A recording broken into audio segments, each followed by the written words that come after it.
사자 직업을 가지기 위해서는 어릴 때부터 부지런한 노력이 필요하다고 합니다. 물론 자신도 열심히 공부해야 하지만 가정의 지원 역시 필요합니다. 사자가 결혼하고자 하는 사람과 함께 하려면 3가지 열쇠를 갖고 있어야 한다는 속설도 있을 정도이죠. 집 열쇠, 차 열쇠, 사무실 열쇠가 필요합니다. 저는 의사인 남편과 결혼 준비를 하고 있었기 때문에 이 부담을 느꼈습니다. 그러나 우리 시댁 가족은 매우 친절하고 순수한 분위기였습니다. 남편이 인턴을 했을 때 결혼을 했는데 금전적 부담을 느끼고 있음을 시어머니께서 다정하게 이해해 주셨습니다. 시어머니는 의사도 무슨 특별한가? 다른 직업이나 마찬가지로 최선을 다하고 노력하는 것이 중요한데 너무 부담 가지지 말라고 조언해 주셨습니다.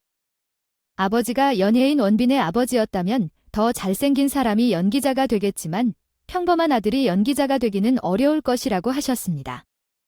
항상 열심히 노력하는 모습을 보여주면 무슨 일이든 할 수 있다는 견해였습니다. 그렇지만 부모님의 의견이 부담스러운 점도 이해하겠습니다. 어쩔 수 없는 상황인 것 같아요. 의사의 아내가 되는 건데 제가 어떤 좋은 회사에서 일하는 것도 아니고 둘이 사랑하여 결혼하는데 직업이 무슨 상관이야. 게다가 대학병원에서 얼마나 되는데. 다른 사람들은 몇 년 사회생활을 한 만큼 연봉도 올라가는데 우리 며느리가 더 잘 받는 거 아니냐. 아들이 아직 인턴이라서 벌어오는 돈이 적은데 또 병원에서 집을 비워야 하는 일이 많아서 제가 외롭고 어려울 것 같다는 이야기를 하시니까 그렇게 계속 말씀하셨어요. 정말 나라면 의사들 가진 유세를 들었을 텐데 우리 시댁 식구들은 직업이 사람을 의지하는 것이 아니라 생각하셔서 참 좋은 사람들과 가족이라는 인연을 맺게 되었어요. 우리 아들이 의사가 된다면 어떻게 할까요? 한 달에 1,000만 원을 벌어온다고 해도 너무 바빠서 당직하고 야근하고 응급이 하루 종일 병원에 묶여 있어야 하는 신세인데 드라마에 나오는 여유로운 의사와는 다르죠. 우리 며느리가 혼자 외로워하지 않을까 걱정이에요. 딸도 퇴근하고 집에 돌아오면 바쁘니 잠자느라 외로워하지 않을까요? 사위가 얼마나 대단한 직업을 가지고 있어요? 생명을 살리는 일을 하니 말이에요. 다른 사람들보다 바쁘게 시간을 쪼개야 하는데요. 쓰는 방법이 있어야죠. 그것 하나 이해하지 못하는 가족이 어디 있는지요. 그래도 정말 죄송합니다. 당신의 아들이 돈을 잘 번다고 생각하셨을 텐데 대학병원에서 받는 월급은 정말 짜다고 합니다. 형편이 제대로 갖춰지지 않은 상태에서 결혼을 시키게 되어 참으로 부끄럽습니다. 우리 집안이 넉넉했으면 몰라도 아들 하나 장가 보내기 힘든 상황이니 엄마 아빠의 아들을 예뻐하는 마음을 담아주세요. 이 나이에 억만 원을 모아 집을 사고 결혼할 수 있는 사람들이 얼마나 될까요? 다들 부모의 도움을 받아 출발하는 것이죠. 남편은 인턴 월급을 모아서 겨우 티끌만큼 아닌 10,000원을 모았다고 하는데 그래도 우리는 양가의 도움을 받아 신혼집을 구할 수 있게 되었고 결혼 후에는 각자 직장에서 돈을 벌며 살아가게 되었습니다. 저는 아침 9시 출근해서 저녁 6시에 퇴근하지만 남편은 언제든 불려나가야만 했어요. 집에서 함께 식사하기도 어려울 정도로 바쁘게 살고 병원 일이 그런 것 같아요. 어느 날 응급실에서 야근하고 당직을 하다 보니 잠도 못 자고 환자를 살피다 보니 돈을 많이 받게 되었지만 사람을 살리는 일을 하는 것이라 그런지 의사라는 자아도 버틸 수 있는 것 같았어요. 몇 년을 함께 지내면서 우리 부부에게도 아이가 생겨 육아에 전념하게 되었고 남편의 돈을 의지하며 아이를 키우기 시작했는데 정말 이상한 일이 벌어지네요. 어린 시절엔 잘 다루시던 시어머니가 점점 변하고 있어요. 시작하지 마세요. 이 모든 것은 인근 집 거주하는 이웃 어머니 때문이었어요. 동자 어머니가 누구야? 남편의 동갑내기 친구 동재씨의 어머니인데 남편과 동재씨는 항상 전교 1, 2등을 다투던 라이벌 같은 관계였다고 하더라고요. 둘은 서로 라이벌이라기보다는 친구였고 공부 방법과 성적을 공유하며 꽤 친했다고 하더라고요. 엄마들도 서로 친하게 지내는 데에는 그런 내적인 라이벌이 있었나 봐요. 동자씨가 2등을 한 번 하면 당신 아들이 1등 자리를 차지하고 돌아오니 동재씨 성적이 떨어졌는지 걱정되는 거야? 내가 걱정되어서 2등을 한 거야. 원래 우리 아들들은 서로 엎치락 뒤치락 하잖아. 이런 식으로 말하는 것 같아요. 하지만 동재씨는 삼수를 하면서 의대에 들어가고 남편은 한 방에 붙었어. 그때부터 동자 어머니와 시어머니 사이에 이상한 차이가 생겼어. 게다가 동재 씨가 늦게 의사가 된다 해도 결혼은 못했대. 이제 우리 시어머니는 정말 속으로 축제가 되게 될 것 같아. 그래도 우리 아들이 더 잘난 것 같아요. 틀림없다고 하면서 앙증맞게 동생 아줌마에게 어깨를 펴고 기가 나서 이야기를 하곤 했었어. 그런데 이게 반전이 일어난 것이야. 아니, 동생은 아직도 결혼을 못해서 어쩔 줄 몰라 해. 우리 며느리는 손주까지 나오면서 상황이 더 복잡해졌어.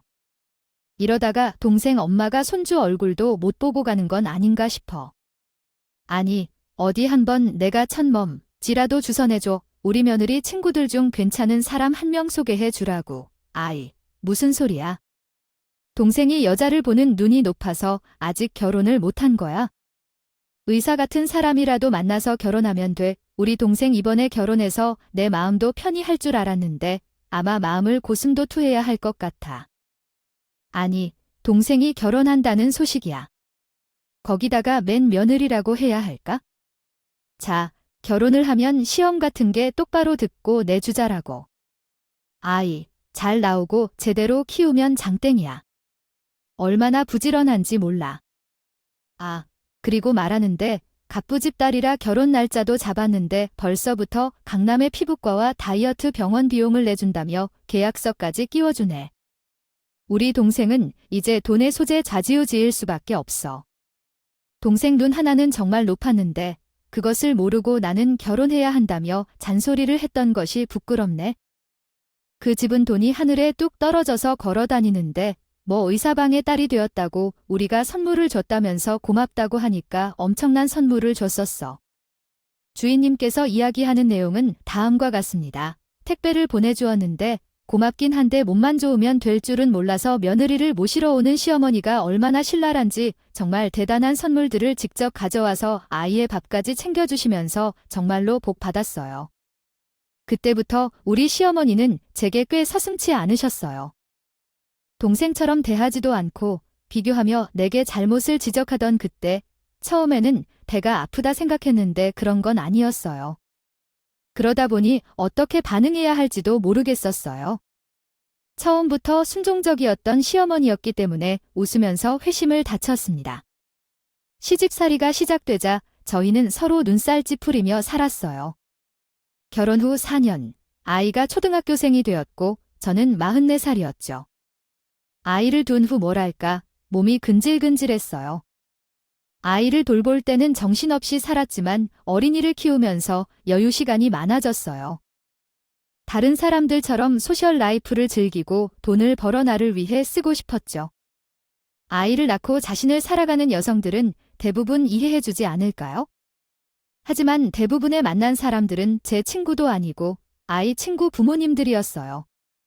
그들과 나눈 대화에는 기대어도 될 것 같아요. 말인데 아이 비롯한 많은 이야기들이 내 삶에서 중심이 된 것 같아. 친구들은 점차 사라지고 나를 위한 사람이 필요하다는 생각이 들어. 그래서 사회생활을 하고 싶어졌어. 집에서만 아이를 키우고 시간을 보내니까 사회성도 떨어지는 것 같고 이제는 나도 돈을 벌어 생활비를 국한하지 않기를 원해. 나를 위한 것도 해보고 싶고 어쩌면 잘 될지도 모르겠어. 어차피 집에만 있어도 아이에게 큰 도움이 되지 않으니까. 난 자신한테 도움이 될 일을 하고 싶어. 내가 병원에서 자리를 잡은 것도 괜찮았지만 오래 쉬다 보니 힘들어지는 것 같아. 그래서 말인데 내가 아웃도어 매장을 열어볼까 생각 중이야. 과거에 판매원으로도 일했고 관리자로도 경험이 있어서 잘 알고 있거든. 예전 같이 일한 친구들도 도와줄 의향이 있어. 남편에게 동의를 구해 오픈할 계획이었는데 오픈 후 시어머니가 난리를 쳤어. 생활비를 남편이 모두 부담하고 있어서 시어머니가 애프리케이트했어. 생각보다 시어머니는 내가 하는 모든 것을 신경 쓰는 것이었어요. 의사 마누라가 아이야. 어디 한다고 먹칠을 붙이고 그래? 내조할 생각을 해야지. 매장에서 일을 해도 아들 우리 얼굴에 먹칠이라고 할 생각을 해야지. 어떻게 일을 하겠어? 라며 불평을 했고 그에 대해 남편은 호라비 소리를 듣고 집에서 노는 것도 좋겠다고 이야기했어요. 일을 시작할 때는 손님 없이 혼자였지만 시간이 지나면서 장사가 잘 되었어요. 그러나 어느 날 시어머니와의 관계가 문제가 되었고 아웃도어 매장을 선택한 것이 후회될 정도로 난관에 부딪혔어요. 친구들이 맨날 나의 상점에 와서 물건이 부족하다며 오타를 찾거나 그냥 가져가면 안 되는지, 직원들이 입는 옷이나 남은 물건이 없는지 물어보며 둘러보는 거야. 어느 날 출근해서 특가 상품을 정리하고 매치를 확인하던 중 시어머니가 친구들과 함께 방문했다. 어딘가에서 본 것 같다 싶었더니 내가 둘째를 낳은 후 아파 죽겠다며 병문 안에 왔다가 산악동호회 가입하라는 이야기만 쏟아놓고 간 시어머니의 친구들이었어. 다들 출산한 적이 있으면 알지. 출산 후엔 아무것도 못한다는 거야. 나는 제왕절개를 했었는데 소변관을 꽂아놓고 누르며 통증을 견디고 있었는데 아이를 찾아와서 산악동호 이야기만 늘어놓고 간 거야. 우리 며니 시어머니를 찾아온 건 예전에 둘째를 낳았을 때 응원해준 것이 있었거든. 시어머니의 친구들이 방문해서 왜 의사 남편식이나 있는 며느리가 매장을 하는 거야? 라고 물었다. 시어머니가 등산을 좋아해서 열었다고 했더라. 우리 미자 언니는 며느리를 엄청 자랑하더라. 직원도 있고 여유가 있을 때 우리 한번 등산을 가자고 제안했는데 미자 언니가 주는 커피도 한 잔 마셔보려고 하더라. 정말 오셨군요. 천천히 둘러보시고 마음에 드는 제품 있으면 직원을 불러주세요. 취식 금지라 커피는 못 겠네요. 그런 식으로 내 매장을 찾아와서 건설하며 매장을 뷰티앤하게 방문해왔다며 의견하거나 여행하러 오셨나 이러. 그냥 자리를 치워주세요. 직원들은 바로 정리하라고 하면서 내게 눈치를 주었어요. 정말 당황스러웠고 그리고 제가 물건을 살 때 말을 하지 않겠어요. 비싼 옷을 다 벗고 입어보고 한 뒤에 구매한 것은 양말과 모자의 보호대 뿐이었어요. 그 말이죠. 매장에서 물건을 살 때는 할인을 많이 받을 수 있어요. 다른 매장을 보니 양말처럼 많이 주더라고요. 그래 물건 하나 사면 다른 것도 줘야겠지? 강도 같은 건 물세도 아니고 몇천 원짜리 옷을 사는데 2대 30만 원짜리 사면 사은품을 달라고 하는 것도 과도해 보였어요. 할인을 요청하는 것도 이상했어요. 알겠죠. 소품 같은 것은 직원들도 할인을 해주지 않아요. 몇십만 원짜리 옷을 사야만 할인을 받을 수 있어요. 5천 원짜리 양말을 사면서 할인을 받겠다니요. 사은품 같은 것은 최소 10만 원 이상 살 때만 주는 거예요. 내가 땅을 파서 상을 하는 게 아닙니다. 사은품도 다 내 돈으로 살아요. 친구들을 데리고 와서 너무 엄격하게 구매를 요구하는 건 아니죠. 이런 식이면 며느리가 못 사랑받죠. 가족끼리는 서로 돌봐줘야죠. 저희 친정 식구들은 아웃도어 매장을 열고 난 후 등산이 전혀 없는데 몇만 원짜리 옷을 사고 사은품을 붙여주려 하면 필요가 없다며 나중에 손님들에게 주려고 하는데 놀랐어요. 저희 어머니가 날 더 이상 속일 생각을 하고 있어 이번 일은 정말이지 어처구니 없고 웃기네요. 제가 매장에 하루 종일 있는 것도 아니고 업무를 처리해야 할 때도 있고 본사에 가야 할 때도 있으니까 애를 쓰고 있는데 연휴라 일을 쉬었는데 출근하는 날 모르쇠들이라도 제게 몰려오더군요. 점장님께서 말씀을 하실 내용이 있어서 어떻게 전해드려야 할지 모르겠어요. 솔직히 말씀드릴게요. 이런 경솔한 행동 너무 말도 안 돼요. 손님에게 돈 계산을 틀렸다는 소리를 하고 왜 그 행동을 해? 아니요. 점장님의 가족분이 아닌 것 같은데 시어머니가 있잖아요. 그분이 하루에 옷을 샀다가 바로 다음 날 반품을 했대요. 어머니께서 매장에 오셨는데요. 그냥 반품해드린 것 뿐이에요. 잘했네요. 점장님의 시어머니, 와, 어머니께서 놀리켜야겠네. 옷의 상태가 좀 안 좋아서 택이 그대로 붙어 있었어. 오빠는 아마 바깥에 나가셨던 것 같아요. 그 말에 놀라서 옷을 확인해달라고 직원에게 맡기라고 하셨어요. 옷 상태는 내부에서 입었던 것 같아요. 택만 붙어 있고 옷의 상태로 보아서는 등산하러 나가실 때 입으시고 나오실 때 환복하신 모양인 거예요. 본사로 일로 인해 결근을 한다는 사실을 알고 일부러 그런 행동을 한 거예요. 옷을 신뢰한다는 사람도 그렇게 했으면 누가 모를까요? 거기다 흙도 때려 있더라고요. 아이고, 이건 진짜 반품. 그 소리 말기. 그저 받아서는 안 되는 건데 너무 귀찮게 우기니까 어쩔 수 없이 해주었겠지. 어머니께 가서 잘 설명할 테니 앞으로는 이런 일 없도록 조심히 해. 정말 수고 많았어. 아, 저도 해서 좋을 것 없는데 거절을 해도 되겠죠.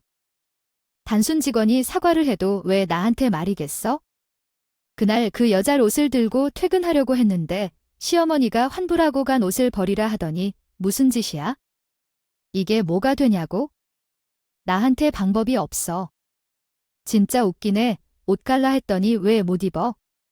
사람들 바보 취급하지 마. 진짜 시끄러워. 옷 상태 살펴보고 환불하라고. 이거 결제하고 나가라고.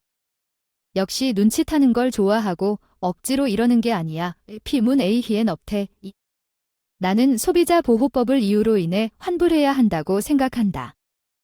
내가 정당한 이유로 환불을 요청했는데 왜 계속해서 이러는 거냐고 생각해. 그 옷은 입지 않았을 때에만 환불 가능하고 내가 산탄 것이니까 환불이 불가능하다는 말일 텐데. 하지만 나는 그 옷을 참아 입을 수 없어서 집으로 돌아와 버렸어. 그 이후로는 평범한 일들이 없을 거라 생각했지만 시어머니는 계속해서 나를 괴롭히려고 하는 것 같았어. 한 달이 지난 후에 내가 쉬는 날 시어머니가 또 와서 옷을 사가 환불을 요청했다고 직원이 말했어. 완전히 새 것 같은데 왜 환불을 하는 거냐고 말을 해봤는데 정말 이해할 수 없었어.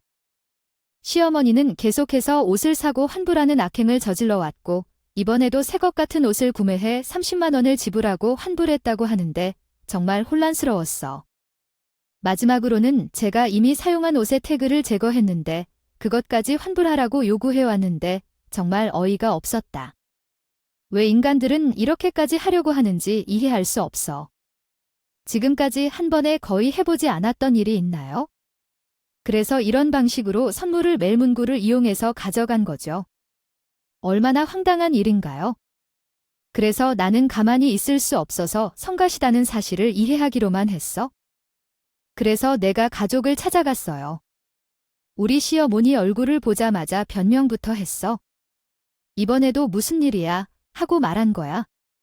아이고, 이번에는 새우 포장 그대로 반품했는데 문제는 없는데 왜 선물을 가져간 거야? 그녀는 정말 몹쓸 행동을 했어. 이렇게 심하게 어떡해? 곧 선물 가방을 도에서 치우는 거야? 왜 이렇게 어이없는 말을 하는 거야? 그녀는 말했다. 나는 그것을 얻어가야 해. 그렇지 않으면 그럼 너무 자만심이다. 하지만 그것은 누군가에 대해 너무한다.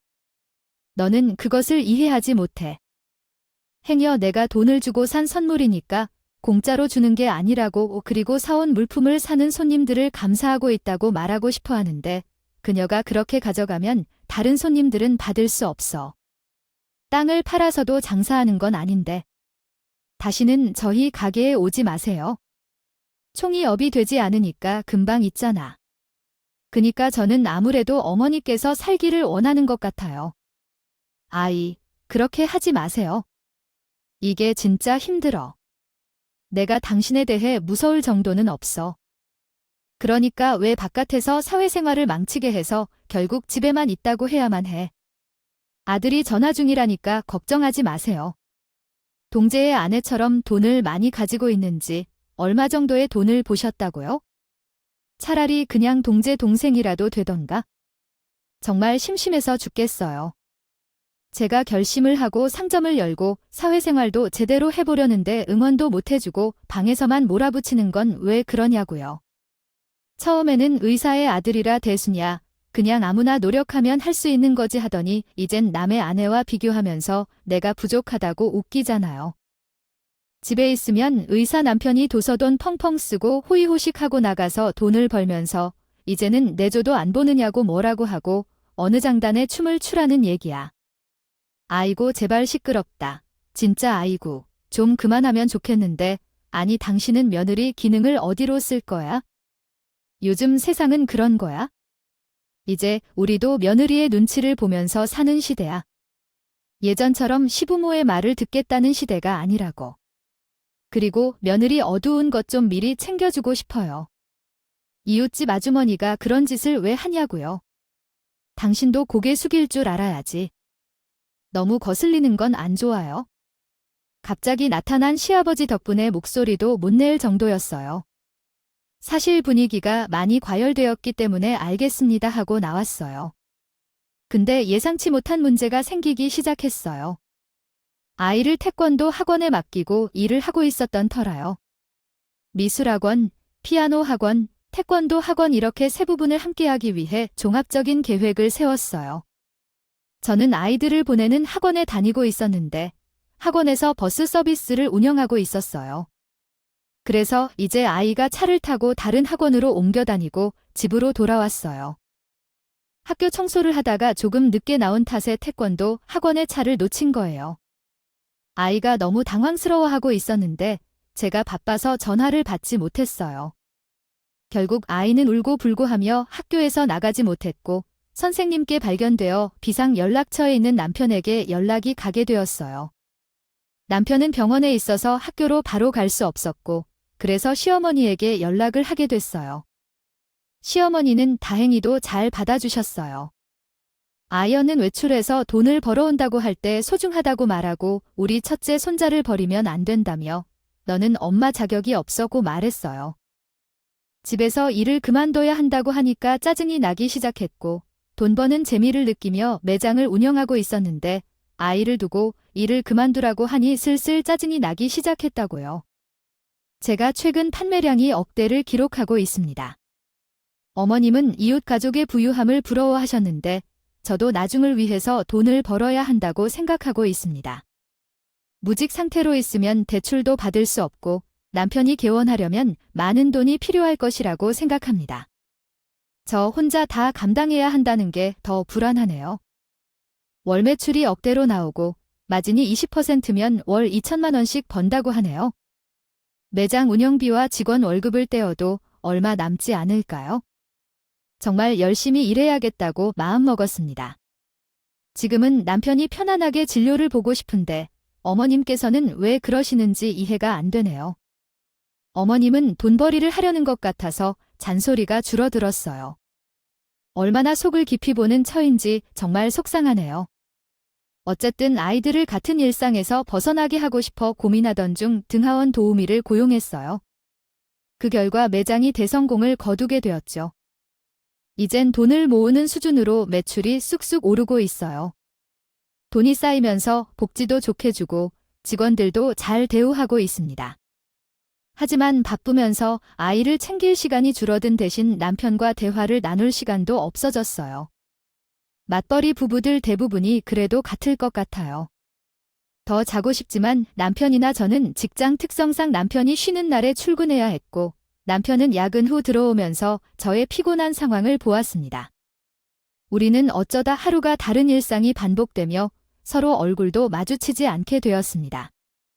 남편은 오랫동안 병원에서 근무해 자리를 잡았지만 교수 자리에 올라가고 싶어하는 욕망이 있었던 것 같습니다. 저도 출장이나 야근 등의 바쁜 스케줄로 인해 서로 소외되고 대화가 없었습니다. 거의 하우스메이트처럼 살던 우리 부부는 서로를 이해하는 대신 서로를 잃어가는 느낌이었습니다. 하지만 서로 부딪히지 않아 싸울 일이 없는 것은 긍정적인 점이었습니다. 어느 날 남편과 제 쉬는 날이 겹쳐 좋았는데 출근해야 하는 날인데 몸살이 왔습니다. 몸이 아픈데도 남편은 약을 가져다 주지 않았습니다. 결국 약물함에서 약을 찾아야 했고 그렇게 약국이 아닌 병원에 가서 치료를 받아야 했습니다. 한 방을 맞아도 그것이 열이 나면 그만 크게 나기 때문에 병원에 가서 약을 받아왔는데 지금은 병원에 가기 힘들 정도로 힘들어요. 왜냐하면 당신이 의사인데 왜 내 휴대폰만 보고 있어요? 지금 집에서 쉬고 있는데 어떻게 처방을 받을 수 있어요? 집 앞에 있으니 약을 가져다 줄래라고 말하지도 않고 그냥 휴대폰을 바라보며 시큰둥하게 말을 해 남편인지 원수인지도 모르겠고 결국 병원에 가는데 후배가 있었어요. 제가 겉옷을 입으면서 남편이 갑자기 약속이 있다며 샤워를 하러 간 게 너무 서운했어요.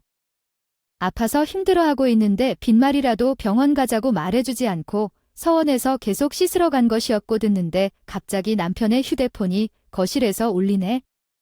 정 교수님으로 되어 있는데 병원에서 온 급한 전화일 것 같아서 전화 받으려는데 그 여자가 먼저 연결되더라고요.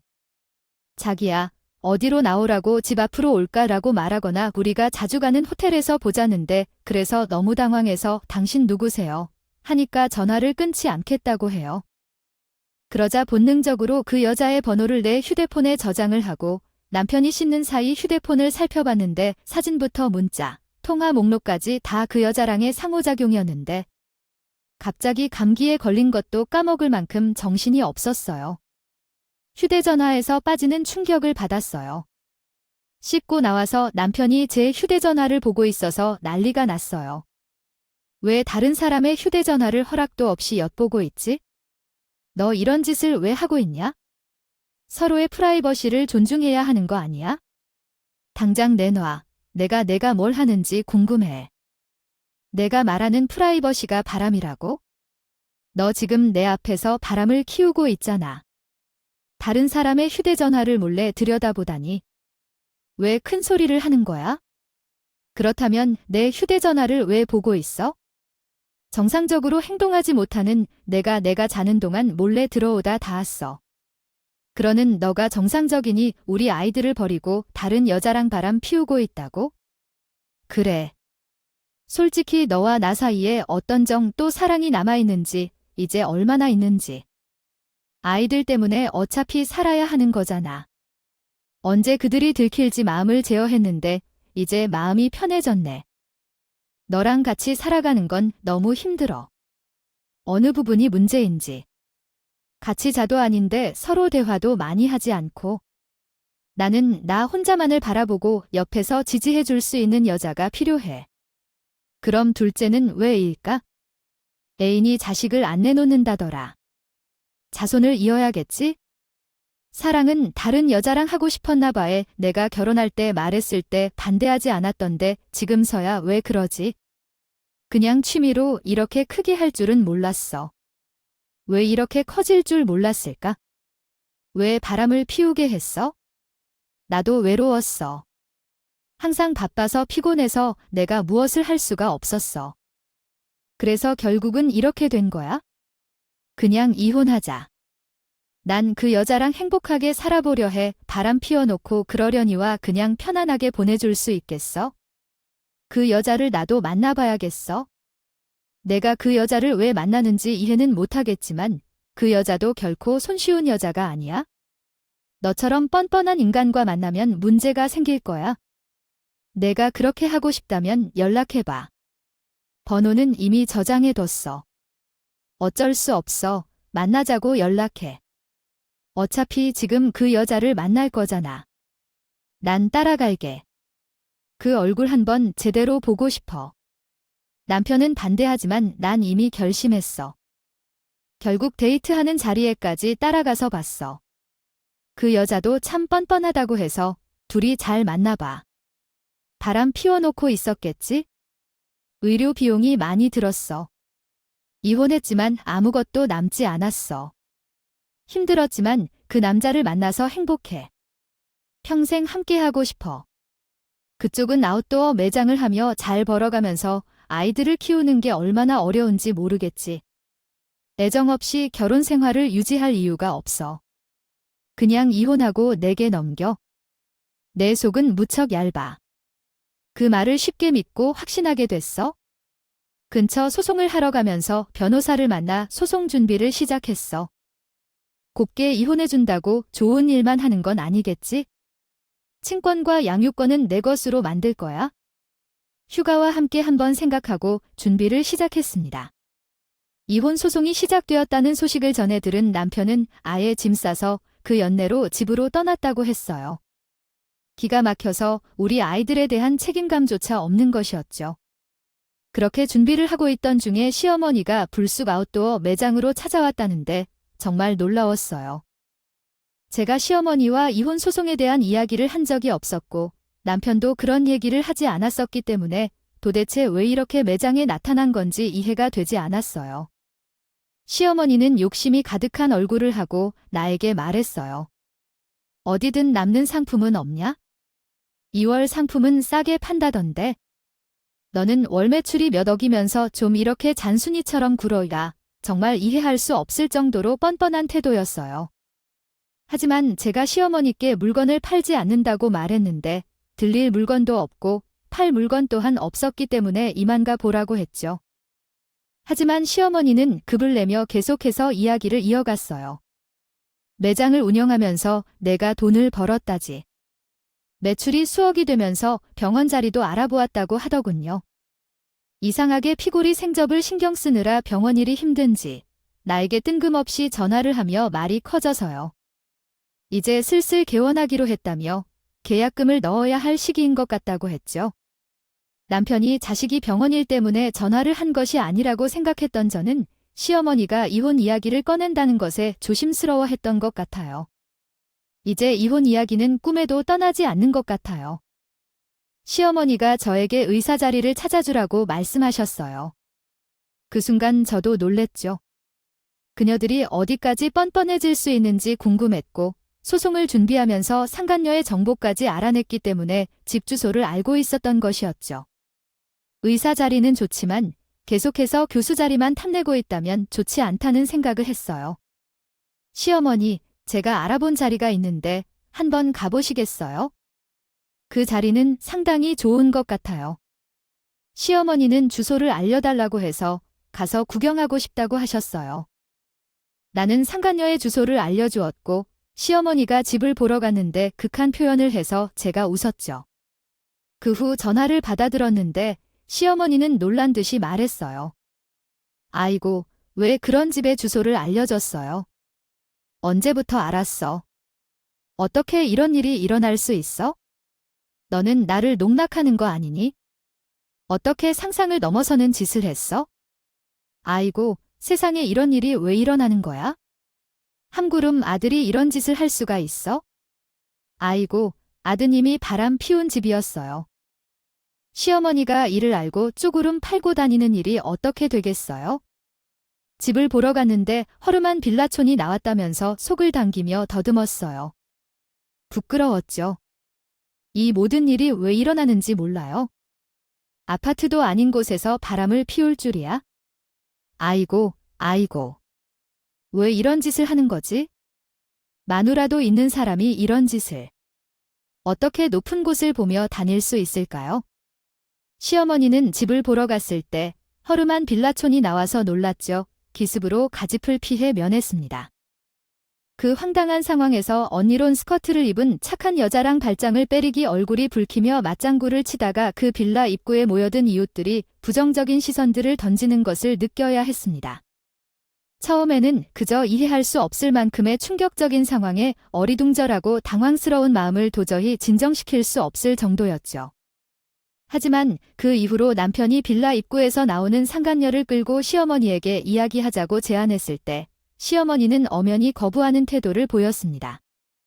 주위를 보듯 하지 않고 묵묵히 앉아서 땅을 치며 분노와 비난을 쏟아냈는데요. 그녀의 말투와 행동에서 나타나는 분노와 절망이 가족을 이어 받아들인 아들과 며느리에게 얼마나 큰 상처를 줬을지 상상할 수 없을 정도였습니다. 당황한 남편은 상간녀를 끌고 빌라 안으로 들어가는 것이 최선이라 여겼지만 시어머니의 강력한 저항에 부딪혀 결국 그 자리에 머물러 있어야 했습니다. 그 순간 가족과의 소중한 관계에 대한 생각과 미련한 행동의 결과로 인한 후회가 점점 더해지는 것을 떠올리게 되었습니다. 어쩌면 그것이 진정한 가족의 의미와 사랑에 대한 깊은 깨달음을 가져다 줄 수 있는 계기가 될지도 모르겠습니다. 혹시 그 이후 어떠한 결말이 남편과 시어머니, 그리고 상간녀와의 관계에 이어졌는지 알고 싶으시면 말씀해 주세요. 병원 출근도 안 하고 그 여자는 정말 끝나고 있었는데요. 시어머니는 또 궁금해서 물어보더라고요. 아니 생각해보니 너 지금 병원에 있어야 할 시간 아니냐. 우리 조용히 얼굴 비죽고 시간도 없다 하겠지만 병원은 못 나가고 여기서 뭐 하는 거야. 저도 시어머니한테 이야기를 듣던 중에 알게 됐어요. 남편 이 사람이 바로 병원에서 실수를 해서 소송을 당하고 있다는 거야. 이에 대해 의견해보자면 이후 소송을 걸겠다는 뜻으로 변호사에게서 이야기를 듣게 됐죠. 이러한 일로 병원 출근을 안 하고 있지 않다는 걸 알아두었는데 시어머니의 질문으로 모든 일을 알 수 있었어요. 그 이후 남편은 병원에서 쫓겨나서 술에 빠져 살게 되었는데 여자가 아는 사람의 술집에서 만나게 돼서 우린 사였어요. 짧지만 6대 7개월 정도의 만남이었죠. 참 힘들고 충격적인 일이었어요. 시어머니는 완전히 충격을 받고 엄마 진짜 왜 그래요? 길에서 이렇게 어떻게 하자고 지한 건? 조용한 데 가자고 제안하자 동네 사람들이 모여서 구경을 하면서 쪽팔렸다 라고 속삭이고 그랬어요. 이 인간이 이러한 일을 겪고 나니 술집에서 일하던 여자가 바로 내연이었어요. 같이 술을 마시다가 홀라당 넘어갈 뻔했죠. 그 둘의 만남은 사사롭지 못한데 나는 정말 기가 막히고 매료되었어요. 이별한 지 6대 7개월 정도밖에 안 되었죠. 놀라운 일이었어요. 혹시 그 이후 어떠한 결말이 남편과 시어머니 그리고 상간녀와의 관계에 이어졌는지 알고 싶으시면 말씀해 주세요. 저는 결혼한 후에 장모님께서 너무나 권유를 했습니다. 병원에서 일하는 우리 아들을 좀 만들어주라며 이혼 소송을 하겠다는 얘기를 했다고 합니다. 그동안 많이 잘못한 것 같아요. 아들이 잘 살게끔 시집살이 시키고 싶다며 사정하러 왔다고 합니다. 저도 정말 마음이 상해 죽겠어요. 이번 일로 아들한테 아주 죄송하다는 생각이 들었습니다. 술집 여자와 어떻게 며느리로 받아들여야 할지 모르겠어요. 이제서야 제가 잘못했다는 것을 알게 되었습니다. 아들을 살려주라고 부탁드립니다. 한 번 바람을 피운 남편을 다시 받아주겠다고 하니 두 번은 없다고 합니다. 이미 세기말 사랑을 하고 있다는데 돌아올 가능성은 없을 것 같아요. 부자였던 그 여자가 사과하러 왔다면 남편을 받아주어야 한다고 생각하세요. 그 요청에 대해 솔직하게 받아들이지 않았나요? 아마도 그동안 많은 스트레스를 받았고 짧은 생각으로 인해 잘못을 저질러 왔을지도 모릅니다. 정말 이 사람을 다시 받아주실 마음이 없다면 그 여자가 부자였는데 나에게 사과하는 것도 잘못된 일이 아닙니다. 실제로 속이 보이네요. 왜 이렇게 말 못해 이 집 년아. 이 뻔뻔한 녀석아. 그 여자와 같이 살려고 하지 않는데 무슨 취지로 짐 싸놓고 마당에 버려놨어. 내가 어쩌라고. 너도 나와 같이 살고 싶다는 마음 하나 없는데? 양육권을 받아서 내 돈으로 우리 아이들을 키울 거니까? 그래도 우리 함께 살아온 시간이 있어? 어떻게 이렇게 쉽게 끊어낼 수 있지? 아이가 없으면 우리 아들은 아무것도 못해. 그 주점녀가 똑바로 해주면 좋겠지? 이혼 소송 중인데 증거가 분명해서 위자료부터 분할까지 풍족하게 받을 수 있을 거라던데. 왜 이런 기회를 놓치고 잊어버리겠어? 다시 받아면 어떻게 해주겠다고. 황당하네. 그러니까 어머니는 자신에게 너무 다 했다면서 속으로 느게 미안하다며 울고 소동을 피우는데 그렇게 말을 하니까 지식은 쓰라 자기 명예를 다해야지. 이런 데서 이러잖아. 돌아가요. 이곳은 영업장이 아니라 방입니다. 얼른 떠나기 전에 경찰 불러내기 전에 빨리 나가세요. 그래서 나는 시어머니가 오는 모든 연락을 차단했다. 변호사를 통해 재산 분할뿐만 아니라 위자료와 남녀간 돈까지 모두 챙겼고 양육권도 제 품만으로 오게 했다. 그런데 여기서 웃긴 게 뭔데? 내가 다니던 변호사 사무실이 동재 씨의 병원 위층이었거든. 어찌됐든 동재 씨를 알고 있었어. 나는 이혼 전문 변호사니까. 다니니까 대충 둔 치채는 저한테 그냥 물어보더라고요. 그래서 솔직하게 다 말해줬죠. 동재 씨도 학창시절에는 은근한 라이벌 의식이 있었고 남편이 성적으로 뒤처질 때마다 집에서 잔소리를 엄청 듣고 있었어요. 그래서 은근히 마음에 남는 게 있다는 거겠죠. 그 뒤로 시어머니가 동재 아줌마한테 전달해준 일들이 저에게 들려왔어요. 준수 그 자식 아이도 그 여자랑 사이를 정리한 것 같더라고요. 그 여자가 도움을 줬다고 하던데 같이 살다 보면 영웅 안 맞답니다. 준수 그놈은 병원에서 쫓겨나고 소송까지 걸렸대요. 돈 문제 때문에 그 여자가 달라고 해서 쫓겼다며요. 시어머니도 제정신이 바뀌었다면 바람 피운 아들은 챙기지 않겠죠. 이전 시댁에서도 버림받은 것 같다며 왜 이런 지드로 수모를 겪게 되는지를 생각해봤죠. 삶을 제대로 살아야 한다는 거지요. 어쨌든 저는 그 소식을 간간히 들으면서 제 아이들을 잘 키우면서 살아갈 거예요. 제 이야기를 들어줘서 감사합니다.